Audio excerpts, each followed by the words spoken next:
So we're really excited to be providing an update to our design guide. Our design guide is a guide we've created to explain all the different contexts and help people with design for greenways, because we know that greenways in rural, suburban, and urban areas have very different considerations.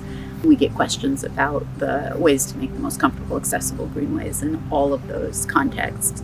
So in this update, some of the highlights are we've added a lot more images and examples to help understand the context we're explaining. And the design guide goes into details about surface types, about width, about sharing the trail, about trail etiquette, about amenities, and many other topics. And all of these we're trying to be responsive to the many questions we get from partners all year round, so that we can provide more resources for designing trails and greenways and provide a comfortable experience for as many people as possible along the greenway.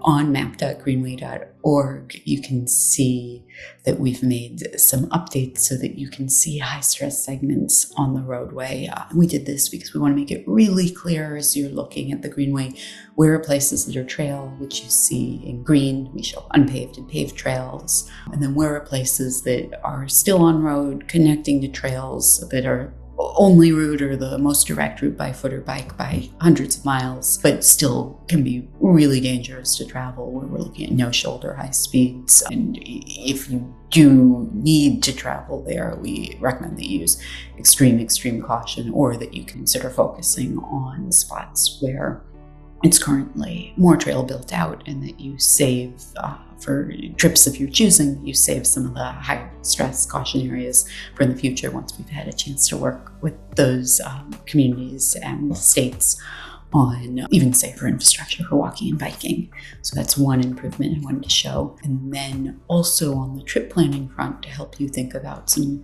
shorter trips, we're really excited to be partnering with Adventure Cycling Association on their short routes, and we're hoping to add routes to their library early the end of this year or early in the new year. In the meantime, we've been piloting it, so I want to show you a preview of it, and then make sure to check Adventure Cycling's website and ours for more updates on it. From our website, you can go to trips and then go to suggested itineraries, where we have a lot of information about different overnight trips of different distances people have done, and information about planning these trips. And for the Cape Cod itinerary, if you go to view this itinerary, we've added and this is what Adventure Cycling and Riders GPS have helped us to do. We've added a map.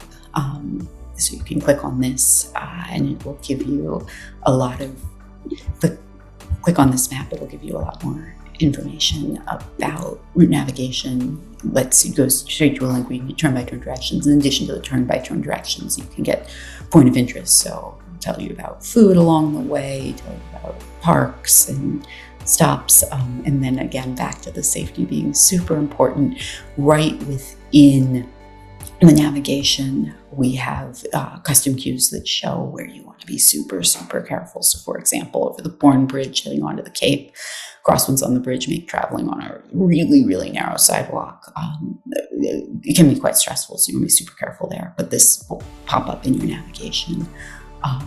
So again, we're really excited to be working with Adventure Cycling on this. Really appreciate their support in doing this, and hope to be adding more short trips along the Greenway to highlight places that would be comfortable, enjoyable spots for a day or multi-day overnight trip.